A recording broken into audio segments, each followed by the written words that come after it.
بإذنه وسراجا وقمرا منيرا. أما بعد فقد قال الله تعالى في كلامه المجيد وفي فرقانه الحميد. সবাই পড়ে আউযু বিল্লাহি মিনাশ শাইতানির রাজিম। বিসমিল্লাহির রহমানির রহিম। কুল ইন কুনতুম তুহিব্বুনাল্লাহা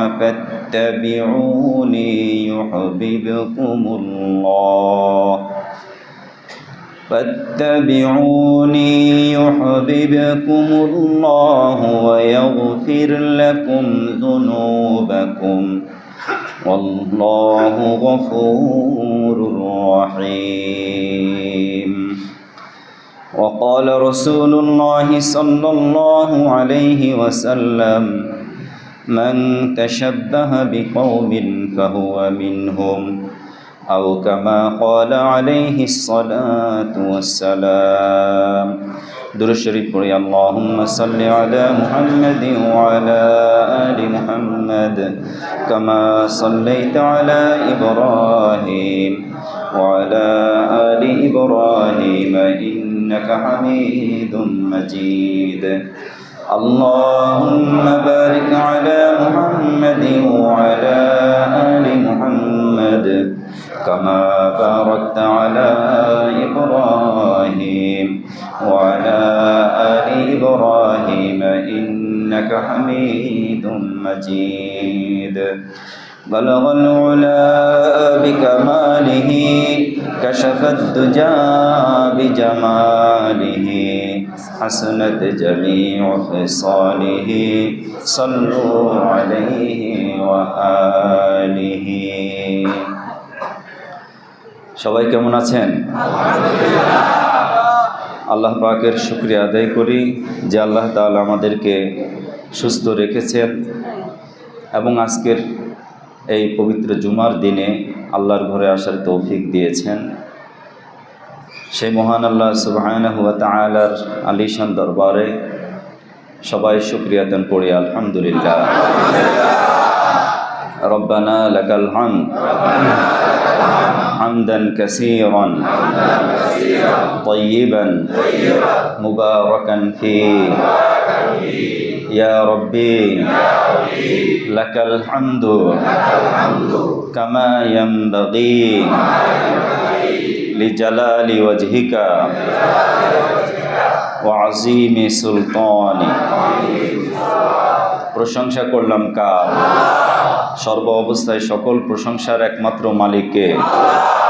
সাথে সাথে দুরূদ ও সালাম পড়ছি আমাদের প্রিয় নবী জনাবে রাসূলুল্লাহ সাল্লাল্লাহু আলাইহি ওয়াসাল্লামের প্রতি। সবাই একবার পড়ে নেই সাল্লাল্লাহু আলাইহি ওয়াসাল্লাম। আজকে 14ই ফেব্রুয়ারি, ঠিক কিনা বলেন? এই 14ই ফেব্রুয়ারি এবং আরবি তারিখও 14 তারিখ, শাবানের 14 তারিখ। আরবি মাসের তারিখের সাথে এবং ইংরেজি মাসের তারিখ এই মাসে মিল হয়ে গেছে। এই কারণেই নবীজির ওই হাদিসের উপরে আমল করা আমাদের উপরে সহজ হয়েছে। নবীজি বলেছেন আকসু হিলাল শাবান লি রমাদান, যে তোমরা শাবান মাসের চাঁদ গণনা করে রাখো রমজানের প্রস্তুতির জন্য। তো ইংরেজি মাসটা আমাদের যেহেতু মনে থাকে বেশি, সে হিসাবে আমরা স্বাভাবিকভাবে বলতে পারি আজকে 14ই ফেব্রুয়ারি এবং 14ই শাবান। এই দিবসটি মূলত বিশেষ করে 14ই ফেব্রুয়ারি বিগত কয়েক বছর যাবৎ আমাদের দেশে একটি গোষ্ঠী, একটি শ্রেণী নানা প্রকারের আয়োজনের মাধ্যমে এই দিবসটি পালন করে থাকে। ইসলামের সাথে, মুসলমানদের সাথে, কোরআন এবং সুন্নাহর সাথে তাদের এই পালন করা আমলগুলো কোনো মিল নেই, ঠিক কিনা বলেন? একজন মুসলমান যে ইসলাম প্রিয় সে এই দিবস কেন 365 দিবস আল্লাহ রাব্বুল আলামিন তাকে যে হায়াত দিয়েছেন, হায়াতের প্রতিটা মুহূর্তে তার সকল প্রকারের ভালোবাসা এবং মহব্বত সবার আগে থাকবে কার জন্য? সবার আগে আমাদের ভালোবাসা কার জন্য? আল্লাহর জন্য। দ্বিতীয় নম্বরে ভালোবাসা কার জন্য? মুহাম্মাদুর রাসূলুল্লাহ সাল্লাল্লাহু আলাইহি ওয়াসাল্লামের জন্য। 3 নম্বর ভালোবাসা হলো মা বাবার জন্য। মাশাআল্লাহ। 4র্থ নম্বর ভালোবাসা কাদের জন্য? নিজের সহকর্মী, ভাই বোন, সন্তান সন্ততি, এরপরে মাতা পিতা, এদের জন্য। এছাড়া মুসলমান ভাই যারা আছে, দ্বীনের সূত্রে যারা আমাদের ভাই, তাদের জন্য। আরেক প্রকারের ভালোবাসা হলো আল্লাহ রাব্বুল আলামিনের সকল মাখলুকের জন্য, আল্লাহ পাকের সকল সৃষ্টি জীবের জন্য ভালোবাসা। এর বাইরে কি আর কোনো ভালোবাসার প্রকার আছে? নেই। আল্লাহ রাব্বুল আলামিন পবিত্র কোরআনুল কারীমে সূরাত আলে ইমরানের যে আয়াতটি আমি তেলাওয়াত করেছি, এই আয়াতে কারিমা নাজিল হয়েছে মূলত এক শ্রেণীর মানুষ এসে আমাদের প্রিয় নবী জনাবে রাসূলুল্লাহ সাল্লাল্লাহু আলাইহি ওয়াসাল্লামকে বললেন যে ইন্না নুহিব্বু রব্বুনা, আমরা আমাদের রবকে অনেক ভালোবাসি, অনেক মহব্বত করি। তখন আমাদের প্রিয় নবী জনাবে রাসূলুল্লাহ সাল্লাল্লাহু আলাইহি ওয়াসাল্লামের উপরে আল্লাহ রাব্বুল আলামিন কোরআনের আয়াত নাজিল করে বললেন যে ইন দাআউতুকুম হাক্কান, তোমাদের দাবি যদি সত্য হয়ে থাকে, তোমরা যদি দয়াময় আল্লাহকে খুব বেশি পরিমাণ ভালোবাসার দাবি করে থাকো, আর সেই দাবিটা যদি সত্য হয়ে থাকে, তাহলে ওই ভালোবাসার মানদণ্ড এবং ভালোবাসার পদ্ধতি, ভালোবাসার রাস্তা হবে আমার প্রিয় নবী জনাবে রাসূলুল্লাহ সাল্লাল্লাহু আলাইহি ওয়াসাল্লামকে অনুসরণের মাধ্যমে। তার অনুসরণ, অনুকরণ, তার চলাফেরা, ওঠা বসা, কাজকর্ম, পরিবার পরিজন, সমাজ, রাষ্ট্র, সর্বক্ষেত্রে তার অনুসরণ, অনুকরণ, তাকে ফলো করার মাধ্যমে তুমি তোমার দাবিতে সত্যবাদী, ঠিক কিনা বলেন? নচেত তুমি যতই দাবি করো যে আমি আল্লাহকে খুব ভালোবাসি, কিন্তু তোমার ভিতরে প্রিয় নবী জনাবে রাসূলুল্লাহ সাল্লাল্লাহু আলাইহি ওয়াসাল্লামের আদর্শ নেই, তোমার ব্যক্তিতে নেই, পরিবারে নেই, তোমার ব্যবসায় নেই, তোমার কাজে কর্মে নেই, আমলে নেই, চাল চলনে নেই, কথাবার্তায় নেই, তাহলে বোঝা গেল তোমার দাবির সপক্ষে সত্য নয়, ঠিক কিনা বলেন? তুমি সত্যিকার দাবিদার নও। এজন্য আল্লাহ রাব্বুল আলামিন একটি প্রক্রিয়া বলে দিলেন যে আল্লাহকে ভালোবাসতে হলে ভালোবাসতে হবে কাকে? আল্লাহর রসুলকে।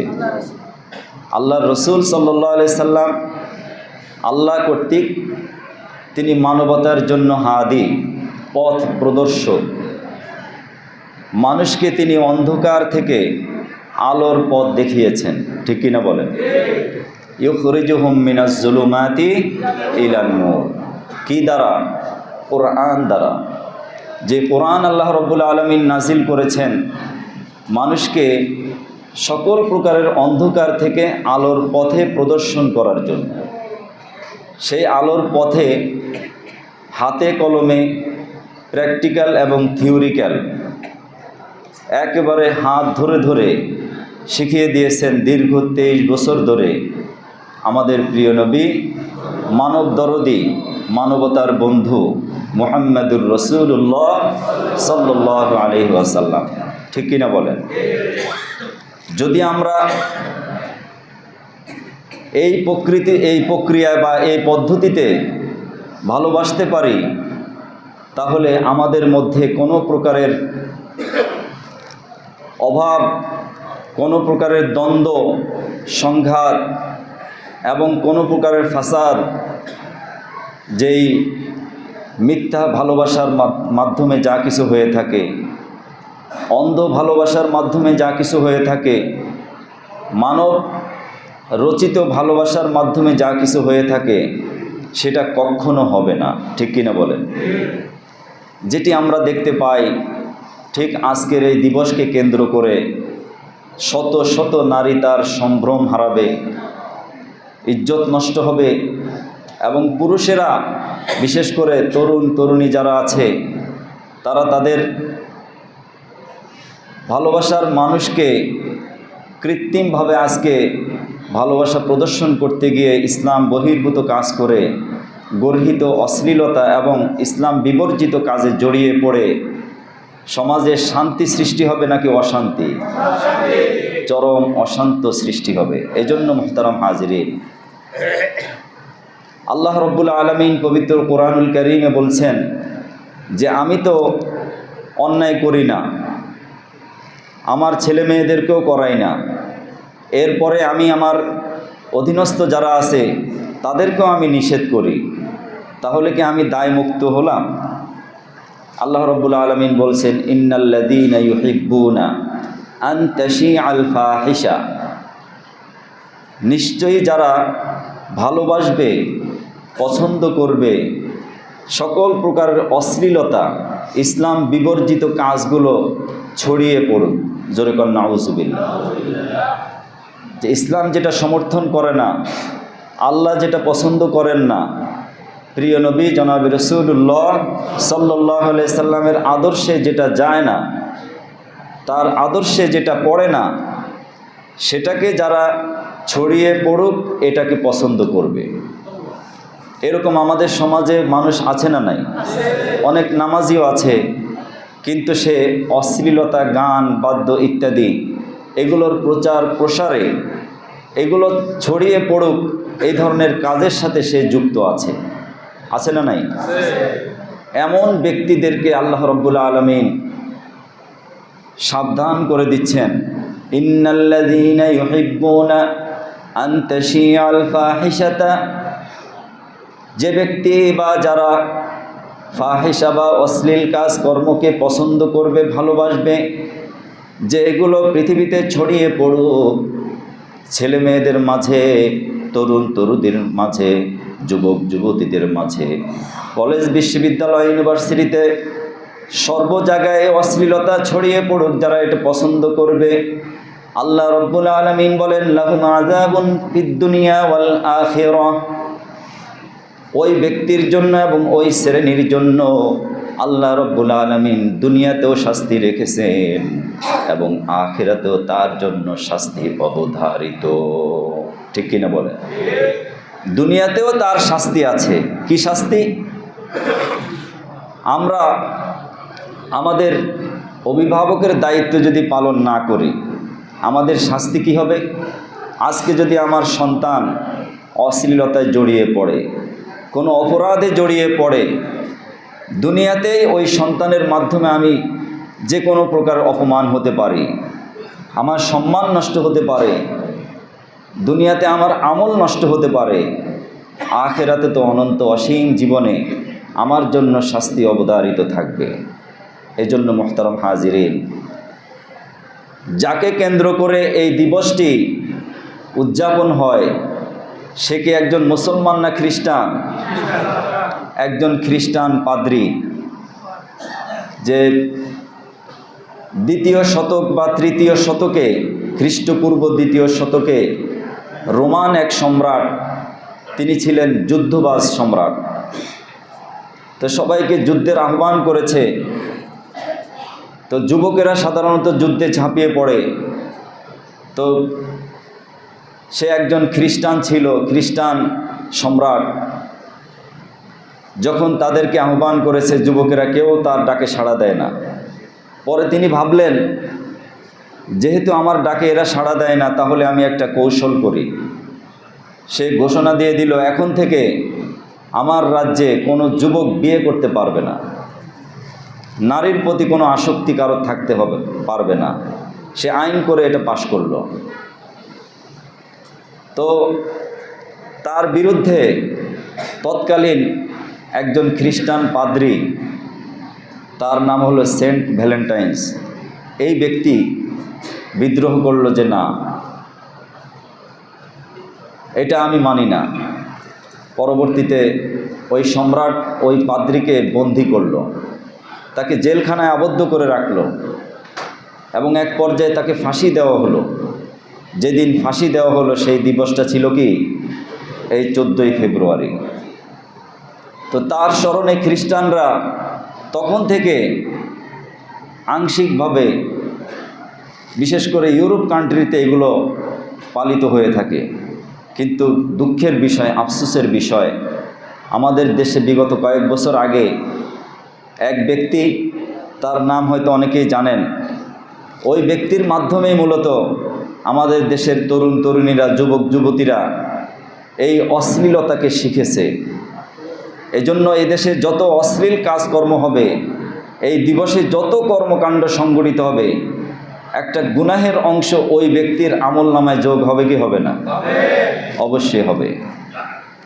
সেই লোককে এখন যদি সে বেঁচে থাকে, তাকে তওবা করতে হবে, জাতির কাছে ক্ষমা চাইতে হবে যে ইসলাম বহির্ভূত যেই কাজ আমি এদেশের মানুষকে, এদেশের যুবকদেরকে বুঝিয়েছি, আমি তা থেকে উড্র করলাম। তাহলে হয়তো জাতি জানতে পারবে যে না, এটা জাতীয়ভাবে, রাষ্ট্রীয়ভাবে ঘোষণা দিতে হবে যে ইসলাম বহির্ভূত অশ্লীলতা ছড়ায়, অন্যায় ছড়ায়, মানুষের মধ্যে বিবাহ বিচ্ছেদ ছড়ায়, বিবাহ বহির্ভূত বা অবৈধ পন্থায় যত প্রকারের ভালোবাসা বা এই অশ্লীলতা রয়েছে, সকল প্রকারের অশ্লীলতাকে পরিহার করতে হবে। এটা আইন করে পাশ করতে হবে, ঠিক কিনা বলেন? মোহতারাম হাজিরিন, এজন্য আমরা আমাদের অবস্থান থেকে দুটো দায়িত্ব পালন করব। এক নম্বর হলো যে কোরআনুল কারীম আল্লাহ রাব্বুল আলামিন বলছেন, আমার আপনার ভালোবাসা থাকবে সবার আগে কার উপরে? দ্বিতীয় নম্বর, 3 নম্বর মাতা পিতা, 4 নম্বর আত্মীয় স্বজন, 5 নম্বর সমস্ত মাখলুক। এর বাইরে মুসলমানদের আর কোনো ভালোবাসা থাকতে পারে না। আল্লাহ রাব্বুল আলামিন পবিত্র কোরআনুল কারীমে মুসলমানদেরকে লক্ষ্য করে বলেন, যারা আল্লাহর বান্দা হবে, যাদের ভিতরে রহমানের ভালোবাসা থাকবে, যাদের ভিতরে আল্লাহর ভালোবাসা প্রবল থাকবে, ওয়াইদা মাররু বিল্লাগবি মাররু কিরামা ওয়াল্লাযীনা লা ইয়াশহাদুনা যুর, ওই ব্যক্তি কখনো অশ্লীলতার রাস্তায় তো যাবেই না, বরঞ্চ যেখানে অন্যায় দেখবে, অপরাধ দেখবে, আল্লাহ বিরোধী, রসুল বিরোধী, ইসলাম বিবর্জিত কোনো কাজ দেখবে, সঙ্গে সঙ্গে সেখান থেকে সে পরিহার করবে। সেখানে সে যদি তার সামর্থ্য থাকে, ওই অন্যায়কে সে হাত দিয়ে বাধা দিবে। এরপরে যদি সেটা সামর্থ্য না থাকে, ওয়াইজা মাররু বিল্লাগবি, যখন কোনো অপরাধ থেকে সে বা কোনো অপরাধ যেখানে হচ্ছে সেই জায়গা থেকে সে অতিক্রম করবে, মাররু বিল্লাগবি মাররু কিরামা, সে মাথা নত করে আল্লাহর কাছে দোয়া করতে করতে এবং তওবা করতে করতে আল্লাহর কাছে সারেন্ডার করে সে বলতে থাকবে যে হে আল্লাহ, এই অপরাধ যেন দূর হয়, এবং সে পরিকল্পনা করতে থাকবে যে কোনোভাবেই যেন এই অপরাধ বন্ধ হয়ে যায়। জোরে কোন আমিন। এই ধরনের পরিকল্পনা প্রত্যেক মুসলমানের মধ্যে থাকতে হবে। এজন্য কোরআনুল কারীমের আয়াতের আলোকে মুফাসসির ইবনে কাসির তিনি বর্ণনা করেছেন যে মানুষের ভিতরে সাধারণত মহব্বত থাকে, এটা আল্লাহ পাক কর্তৃক একটা স্বাভাবিক প্রক্রিয়া, ঠিক কিনা বলেন? আল্লাহ কর্তৃক প্রত্যেকটা মানুষের ভিতরে ভালোবাসা আছে না নাই? এই জন্য ভালোবাসা, 3 প্রকারের ভালোবাসা ইসলাম স্বীকৃতি দিয়েছে। কয় প্রকারের ভালোবাসা? 3 প্রকার। 1 নম্বর ভালোবাসা হলো মুহাব্বতে ঈমানি, আপনি যে পড়ে নিয়েছেন, আমরা যে পড়ে নিয়েছি, আল্লাহ ছাড়া কোনো মাবুদ নাই, রাসূলুল্লাহ সাল্লাল্লাহু আলাইহি সাল্লামের বিধান ছাড়া আর কোনো বিধান নেই, তার শরীয়ত ছাড়া আর কোনো শরীয়ত মানি না। এই বিষয়কে মনে প্রাণে বিশ্বাস করে তাকে ভালোবাসতে হবে। আমার কাছে ভালো লাগুক অথবা না লাগুক, এটা সঠিক। এটা কি সঠিক? আমার কাছে হয়তো ভালো লাগে না, কিন্তু এটা কি সঠিক। 2 নম্বর হলো মহাব্বতে আকলি। মহাব্বতে আকলি বলা হয় যে আমার দিমাগে যেটাকে মহাব্বত করতে চায় না, তারপরেও আমি অসুস্থ, ডাক্তার আমাকে পরামর্শ দিয়েছে আপনার সুস্থ হওয়ার জন্য এই মারাত্মক তিতা ওষুধ আপনাকে খেতে হবে, এই ওষুধটা আপনাকে সেবন করতে হবে, কিন্তু ওটা খেতে আমার পছন্দ হয় না, তারপরেও ওই ওষুধের প্রতি আমার ভালোবাসা রাখতে হবে। কি জন্য? মহাব্বতে রোগ ভালো হওয়ার জন্য, মহাব্বতে আকলি। আরেকটা হলো মহাব্বতে তাবিঈ, যে প্রকৃতিগতভাবে সৃষ্টিগতভাবে আমাদের ভিতরে আল্লাহ তাআলা ভালোবাসাটা দিয়ে দিয়েছেন। সেটা যেমন মায়ের প্রতি সন্তানের ভালোবাসা, সন্তানের প্রতি মাতা পিতার ভালোবাসা কেউ বোঝাতে হয়, কেউ কি বলে দিতে হয়? মাকে কি বলতে হয় আপনার সন্তান কাঁদে আপনি কোলে নেন, তাকে ভালোবাসেন না কেন? সন্তান কান্না করলেই মায়ের হৃদয়ে এমনি ভালোবাসা উদ্বেলিত করে দেন কে? ভালোবাসা জাগিয়ে দেন কে? ঠিক সন্তান যদি বিপদে থাকে তখন মাতা পিতার মনের ভিতরে ভালোবাসা জাগ্রত হয়। ঠিক কোনো মানুষ যদি কষ্টে থাকে, অপর মানুষ তার কষ্ট দেখে মনের ভিতরে তার প্রতি একটু ভালোবাসা জাগ্রত হয়। এই ভালোবাসাটা দিয়েছেন কে? এজন্য মুহতারাম হাজিরিন, এই 3 প্রকারের ভালোবাসা ছাড়া আর যারা মাহরাম আছেন, যেই সমস্ত পুরুষের জন্য যারা মাহরাম, যেমন নিজের স্ত্রী, নিজের মেয়ে, তারপরে নিজের বোন, এই জাতীয় মাহরাম ছাড়া অন্য কারোর সাথে বিবাহ বহির্ভূত সম্পর্ক করা, এটা কি হারাম। আল্লাহ রাব্বুল আলামিন পবিত্র কোরআনুল কারীমের সূরা নূরের 30 থেকে 31 নম্বর আয়াতে সকল পুরুষদেরকে লক্ষ্য করে বলছেন, হে রাসূল আপনি সকল পুরুষদেরকে বলেন, কুল্লিল মুমিনিনা ইয়াগুদ্দু মিন আবসারিহিম, যে মুমিন পুরুষরা যেন তাদের দৃষ্টিকে নত রাখে, ওয়াহফাজু ফুরুজাহুম, এবং তাদের লজ্জাস্থানকে যেন তারা সংরক্ষণ করে, তারা যেন হেফাজতে রাখে, অবৈধভাবে যেন এটা পরিচালনা না করে। ওয়াহফাজু ফুরুজাহুম যালিকা আজকা লাহুম, এটাই তাদের জন্য অধিক পুত পবিত্রতা। তারা যদি এটা রাখতে পারে আল্লাহ রাব্বুল আলামিন তাদের জন্য সাহায্যের ব্যবস্থা করবেন। ঠিক কিনা বলেন? ঠিক এমনিভাবে সকল নারীদেরকে আল্লাহ রাব্বুল আলামিন বলছেন, অকুল্লিল মুমিনাতি ইয়াগুদুদনা মিন আবসারিহিন্না ওয়া ইয়াহফাজনা ফুরুজাহুন্না, সকল নারীদেরকে হে রাসূল আপনি বলে দেন, ইয়াগুদুদনা মিন আবসারিহিন্না, তারা যেন তাদের দৃষ্টিকে অবনত রাখে, ওয়া ইয়াহফাজনা ফুরুজাহুন্না, তারা যেন তাদের লজ্জাস্থানকে হেফাজত করে, ওয়ালা ইউবদিনা যিনাতাহুন্না, এবং তারা যেন তাদের সৌন্দর্যকে প্রকাশ না করে, ইল্লা মা যাহারা মিনহা, যতটুকু স্বাভাবিকভাবে প্রকাশিত হওয়ার এইটুক ছাড়া আল্লাহ রাব্বুল আলামিন নিষেধ করে দিয়েছেন তাদের কোনো সৌন্দর্য যেন পর পুরুষের সামনে প্রদর্শন না করে। এটা কার নির্দেশ? ওয়ালা ইউবদিনা যিনাতাহুন্না ইল্লা মা যাহারা মিনহা ওয়ালিয়াদরিবনা বিখুমুরিহিন্না আলা জুয়ুবিহিন্না।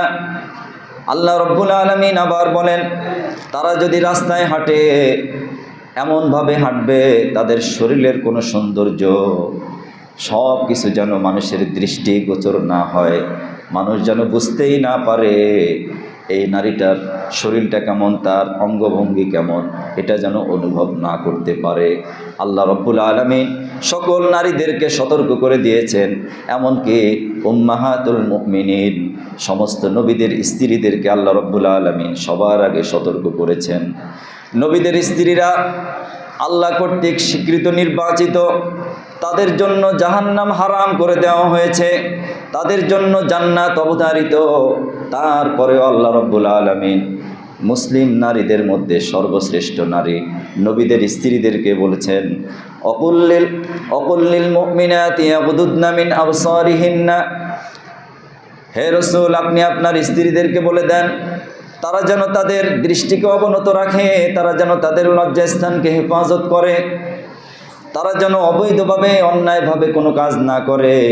আল্লাহ রব্বুল আলামিন সমস্ত নবীদের স্ত্রী বিশেষ করে রসুলের স্ত্রীদেরকে বলে দেওয়ার কারণ হলো অন্য আমাদের মা বোন যারা আছে তারা এর বাইরে থাকবে নাকি? তারা কি এর বাইরে? নবীদের স্ত্রীদেরকে বলে দেওয়ার উদ্দেশ্যই হলো আল্লাহ রসুলের স্ত্রীদেরকে আল্লাহ রব্বুল আলামিন বিশেষভাবে কোট করে বলে দিয়েছেন, এই জন্য যেন এর মাধ্যমে পৃথিবীর সকল মুসলমান নর নারী সবাই যেন সতর্ক হয়ে যায়। ঠিক কিনা বলেন? আর সতর্ক হওয়ার জন্যই মূলত আল্লাহ রব্বুল আলামিন মানুষকে দৃষ্টি আকর্ষণ করেছেন। এজন্য মুহতারাম হাজিরিন, সর্বশেষ আজকের যে আলোচনার বিষয়, আজকের যে রাতটি আসছে, এই রাতকে হাদিসের ভাষায় বলা হয় লাইলাতুন নিসফি মিন শাবান, শাবানের মধ্য রজনী। এ বিষয়ে আমাদের যেমন বাড়াবাড়ি রয়েছে, ঠিক একেবারে এটা করা যাবে না এরকম ছাড়াছাড়িও আছে না নাই? ইসলাম এমন একটা ধর্ম যার মধ্যে কোনো বাড়াবাড়িও নেই, কোনো ছাড়াছাড়িও নেই, এর মধ্যম পন্থায় আমাদেরকে চলতে হবে। প্রিয় নবী জনাবি রাসূলুল্লাহ সাল্লাল্লাহু আলাইহি সাল্লাম থেকে প্রায় 15 থেকে 25টা হাদিস বর্ণিত হয়েছে লাইলাতুন নিসফি মিন শাবান সংক্রান্ত। আজকে আমাদের দেশে এক শ্রেণীর লোক বলে যে সবে বরাত বলতে কোনো কিছুই নেই, জোরে কর নাউজুবিল্লাহ। এবং তারা বলে এই রাতে কোনো নামাজই নেই, কোনো আমল নেই, কোনো কিছুই নেই। তাহলে আম্মাজান হযরত আয়েশা সিদ্দিকার বর্ণিত হাদিসকে যে সহিহ ইবনে হিব্বানে আনা হয়েছে, তিনি বলছেন যে আমি আল্লাহর রসুলকে আমার বিছানায় খুঁজে পাইনি। আমি খুঁজতে বের হলাম, সমস্ত স্ত্রীদের ঘরে তাকে খুঁজলাম, কোথাও পাচ্ছি না। পরে গিয়ে দেখলাম নবীজি জান্নাতুল বাকিতে তিনি 2 হাত উঁচু করে আল্লাহর কাছে ক্ষমা চাচ্ছেন। আমি নবীজির কাছে বললেন, ইয়া রাসূলুল্লাহ। নবীজি তাকে বললেন যে হে আয়েশা, তুমি কি মনে করো যে আমি তোমার হক নষ্ট করব? হযরত আয়েশা সিদ্দিকা বলেন যে না ইয়া রাসূলুল্লাহ, আমি ভেবেছি আপনি হয়তো কোথায় গেছেন, এজন্য আমি বেকরার হয়ে গেছি, আমি পেরেশান হয়েছি। তখন নবীজি হযরত আয়েশা সিদ্দিকাকে বললেন যে আজকের এই রাতে আল্লাহ রাব্বুল আলামিন বনি কালব গোত্রের যত প্রাণী রয়েছে, বিশেষ করে বকরি এবং দুম্বা, ভেড়া, এই গোত্রের ভেড়া পরিমাণ গুনাহ যদি কোনো ব্যক্তির থাকে আর সে যদি আল্লাহর কাছে ক্ষমা চায়, আল্লাহ রাব্বুল আলামিন এই রাতে সকল গুনাহগারদেরকে মাফ করে দেন। এবং তিনি বলেন যে ইল্লা লিমুশরিকিন আও লিমুশাহিনিন, 2 শ্রেণীর লোককে আল্লাহ রাব্বুল আলামিন মাফ করেন না। 1 নম্বর যারা শিরিক করে, যারা শিরিকের সাথে জড়িত, আর 2 নম্বর যারা মানুষের সাথে বিদ্বেষ পোষণ করে, হিংসা পোষণ করে। এরকম হিংসুক এবং যারা মুশরিক, ইবাদতে শিরিক করে, আল্লাহর সাথে শিরিক করে, এই 2 শ্রেণীর লোক শিরিক মুক্ত হয়ে এবং হিংসা মুক্ত হয়ে যদি তওবা করতে পারে, আল্লাহ রাব্বুল আলামিন তাদেরকেও মাফ করে দিবেন।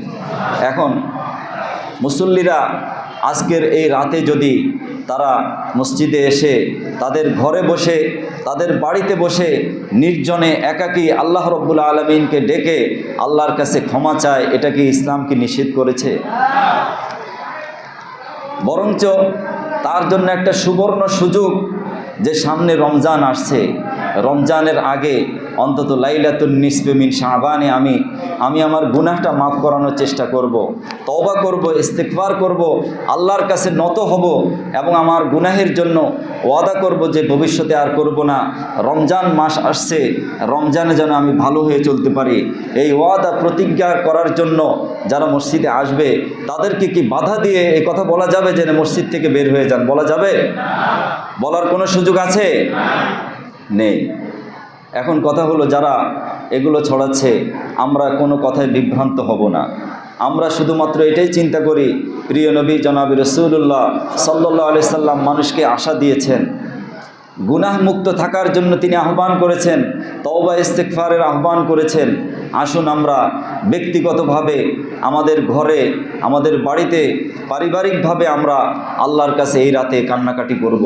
আর যেটা বর্জনীয়, আমাদের সন্তানদেরকে যারা পটকাবাজি, আতশবাজি এবং হালুয়া রুটিতে ব্যস্ত থাকে, আমরা যে সমস্ত মা বোনেরা, তাদেরকে আমরা নিষেধ করব না।